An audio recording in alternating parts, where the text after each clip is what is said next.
الله پاکه ما ته دوره وس راکړي چې زه ستا دپاره قرباني وکړم.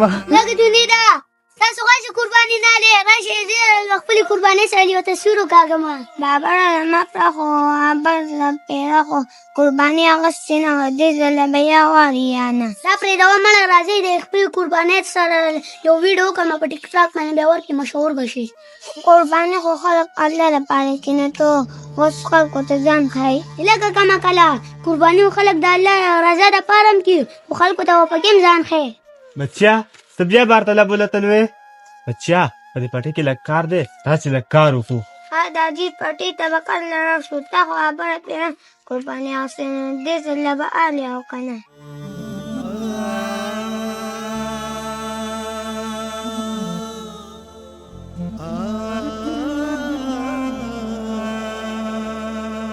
یاره بچیا ما سره خو په دې بټوه کې دغه 500 روپۍ دي او په دې باندې هم کېدی شي چې اوس وړه راوړم. داجي خو هر څه ما به قرباني الي بابا غټه قرباني اخیستې نو ماله به هم وایي.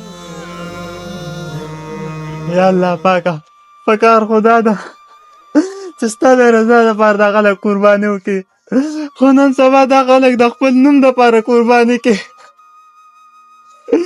یا الله پاکه زه خو ډېر بېوسه یم. الله پاکه ما ته دوره وس راکړي چې زه ستا دپاره قرباني وکړم چې ستا رضا یې پکې الله دوره وس راته راکړي. داجي مه ژاړئ به موږ قرباني نه الو. باچا ته خو ډېر بې ځایه ناستې او خفه مې ولې خیر دی؟ نه بچې خیر چېرته دی زما یو ماشوم بچی دی هغه راته دا خبره وکړه د ټولو خلکو غټې غټې قربانیانې اخیستې دي او زمونږ یې قرباني نه ده اخیستی. بچې زه په دې باندې ډېر زیات خفه شوم. اوف باچا دا ټوله غلطي زمونږ ده چې مونږ تا په وخت روپۍ درکړې وې نو تا پکې اختر له قرباني م اخیستې وه او نور څه کار به یې پکې هم کړی و خو زما پلار دا روپۍ راکړلي وي دا دله ورکړه نو ځنه پکې قرباني م وکړه او نور څه کار به پکې م وکړې. بچې مبارک شه مبارک شه تا له مې خپلې پیسه واخیستو هغه به دې ځل له قرباني کړو. د الله لاک شکر دی په دې غریبه غریبۍ کې موږ د دوره خپلې قربانۍ توفیق راکړو. داجي شکر دی چې موږ قرباني واخیستله.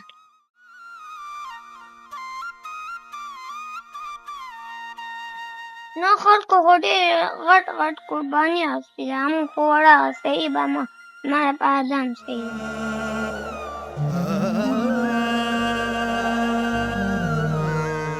السلام علیکم څنګه چل دی هلکه څنګه څه قرباني مرباني دې اخیستې ده او که نه؟ ښه ده قرباني خو مې واخیسته خو یو کس ته مې د کار روپۍ وې نو هغه یې راله راکړه دی نو قرباني مې پې هم واخیسته او وړو له مې د اختر سامان هم واخیستو. ها دا دې سم کار وکړو او کتونکو دا یو اصلاحي ویډیو وه په زیاتو ځایونو کې به داسې کسانې چې خلکو سره به کارونه کړي خو هغه پیسې به هغوی ته نه میلاو شوې نو مهرباني وکړئ کم کسان چې هم دي چا سره مزدورۍ کړي چا سره کارونه کړي مهرباني وکړئ د اختر مخه ده هغه پې ځان چېرته قرباني الي یا پې وړلو څه سامان اخلي د اختر دپاره د ټولو په خدمت کې عرض دی چې هغې متعلقه کسانو له پیسې ورکړئ مهرباني وکړئ دا ویډیو د سره زیات و زیات شیر کړئ او قرباني چې دا د دکلاوې دپاره مه کوئ د الله د رضا دپاره وکړئ دا ویډیو زیات و زیات شیر کړئ زموږ د پیج فالو کړئ او چینل سبسکرایب کړئ د الله پامان.